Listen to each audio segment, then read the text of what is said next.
Last night, All Elite Wrestling presented their annual Double or Nothing pay-per-view. The event is currently being regarded as the best wrestling show of the year, and some are even calling it one of the best events that the promotion has ever put on. I thought probably the best AEW pay-per-view I've ever seen. In this video, I will discuss my thoughts on the general consensus of the show, and I'll give my own perspective. The show kicked off with Adam Copeland and Christian Cage challenging FTR for the AEW Tag Team Championships. Now, I'll be honest, I had extremely low expectations for this match, and I think it's fair to say they over-delivered. 2026 Adam Copeland is quite a divisive figure in the wrestling world, but honestly, I enjoy this old man version of Edge. A massive shout out to Christian Cage too, who actually carried a lot of this match just by being Christian. You know, he was so funny and probably the most entertaining part of the match for me personally. But like the match itself was genuinely just really great, and the New York crowd ate everything they did up. Speaking of the crowd, they were phenomenal throughout the full night. But yeah, this match to me was just the definition of fun.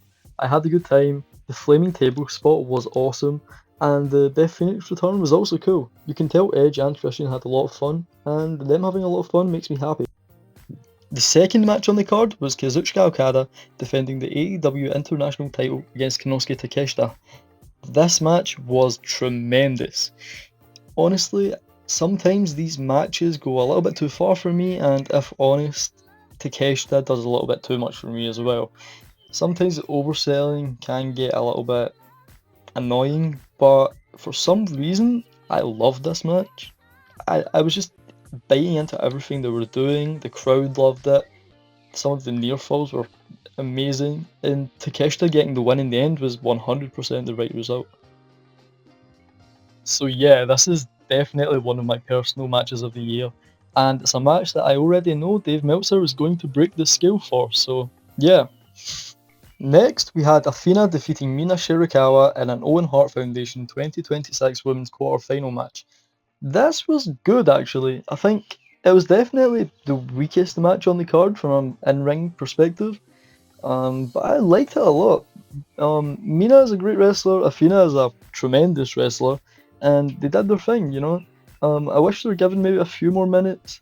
There was a few awkward moments in the match, but I think they delivered, and I'm so happy to see Athena get the win because it means we're getting Athena versus Saori soon, which is going to be one of the greatest matches of the year, and a match I cannot wait for.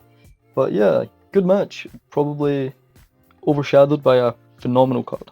Following on from this, Jon Moxley defended the AEW Continental title against Kyle O'Reilly in a match that wasn't bad, but it just kind of went too long for its own good. Added on by a crowd that was probably just not feeling this match.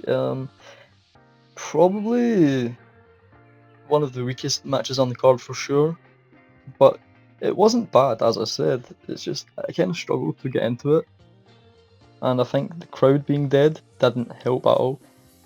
But yeah, just kind of a match that happened on a great card, but definitely not bad by any stretch of the imagination, just definitely a match that I'm going to forget about.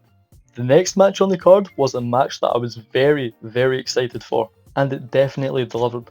Will Ospreay faced Samoa Joe in the Owen Hart Foundation 2026 men's quarterfinal match in a great match. This was just Samoa Joe at his best. You know, you got all the classic Samoa Joe spots, but also Will Ospreay had a great performance. Will Ospreay is definitely, you know, adjusting his style to more of a, I don't want to say grounded because it's still Will Ospreay, but this Death Rider storyline is definitely paying off, and you can see a slight change in the way that Ospreay wrestles. And to be honest, I think it's a lot better. Let me know what you think about that, but I'm actually enjoying Will Ospreay matches a lot more than I usually would, just due to him kind of slowing down a little bit. But yeah, this was great. The next match on the card was another Owen Hart Foundation 2026 tournament match. This match saw Swerve Strickland face off against Bandido in a terrific match. The highlight for me was the ending stretch. Everything they did was just flawless and incredibly executed to the point where I would say it's one of the best, closing stretches I've seen to a match in a long time. I think the obvious path that we're taking here is going to be a Will Ospreay versus Swerve final in the Owen Hart Foundation tournament, which to me seems like the best option. Their match at Forbidden Door a few years ago was really good, and I think that's the best course of action to go with Will Ospreay winning the tournament, and then of course main event in Wembley. Thekla then defended the AEW Women's World title in a 4-way match against Hikaru Shida, Jamie Hayter, and Chris Statlander. This was a match I really enjoyed actually. The dynamic between Hikaru Shida and Chris Statlander was really well done, and it was actually something that I was looking forward to, and I'm excited for the eventual match. Jamie Hayter is incredible as always, she's such a star. To be honest, I do wish she won the belt here, but Thekla is having an unbelievably entertaining reign. She's really proved herself as a star, and she's definitely someone that's going to have a massive future as well as present in AEW. Next, we had the Stadium Stampede match, a match that featured way too much wrestlers, and I'm not going to try and name them all, but you can see them on screen. This match was funny, it had good spots, genuinely good wrestling at points too. I really liked this, and it was very different from previous year Double or Nothing stipulation matches in terms of Anarchy in the Arena, but I liked that, it was refreshing.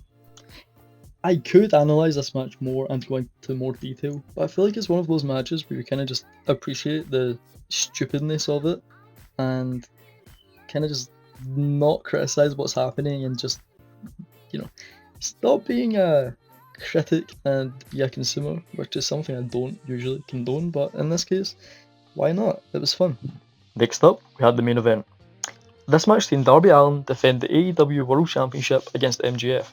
I have loved Darby Allin's reign, and to me, it is probably the greatest AEW World Championship reign of all time. Maybe just behind Kenny Omega's actually, so either or, first or second. This match was really nice. It's kind of playing on Darby Allin being tired from all these challenges that he's went through trying to defend and be a fighting champion for the AEW World Championship, and MJF wanting to capitalise on this, obviously being desperate enough to put his hair on the line. So I think the story of the match was tremendous, and the character work that these men have been doing in the last few weeks has also been really good, and it's led to some really entertaining TV that was expertly paid off here. The result to me, despite the stipulation, was never in doubt. MJF was always going to win the belt here, so the result never shocked me. A part of me did want Darby to retain, just to kind of keep this streak of incredible World Championship matches on weekly TV going, but for the business of AEW, this is probably the right move. With Wembley coming up, it seems ever so likely that the main event of that show is going to see MJF defend the AEW World Championship against Will Ospreay. For me, I kinda want to see Kenny Omega versus Will Ospreay in the main event of Wembley, but this is definitely the way they're going, and MJF probably deserves a spot after the incredible year he's had. So, was All Elite Wrestling's Double or Nothing 2026 the best wrestling show of the year? For me, yes, but I also enjoyed Revolution a lot, and they're probably actually on par for me. That being said, I definitely see why the general consensus is that this show is the strongest of the year. AEW has a lot of momentum right now, and I hope that they can keep this going. The promotion is hot, while maybe WWE is in a bit of a slump right now. So, the best thing for them is just to keep this going until Wembley. So yeah, the general consensus is that this is the strongest AEW pay-per-view of the year, and the strongest pro wrestling pay-per-view of the year. Some might call it the greatest AEW pay-per-view of all time, which I'm not sure I fully agree on, but it's definitely in the top tier. The fact that I never even mentioned Kevin Knight's heel turn or Kyle Fletcher's return just shows how stacked this card and event was. AEW as a promotion is so much better when they focus on their own talent, their own stories, and less being a WWE competitor and being their own promotion and their own company. AEW in 2026 has been a hot promotion, and long may this continue into the second half of 2026. Thank you for watching.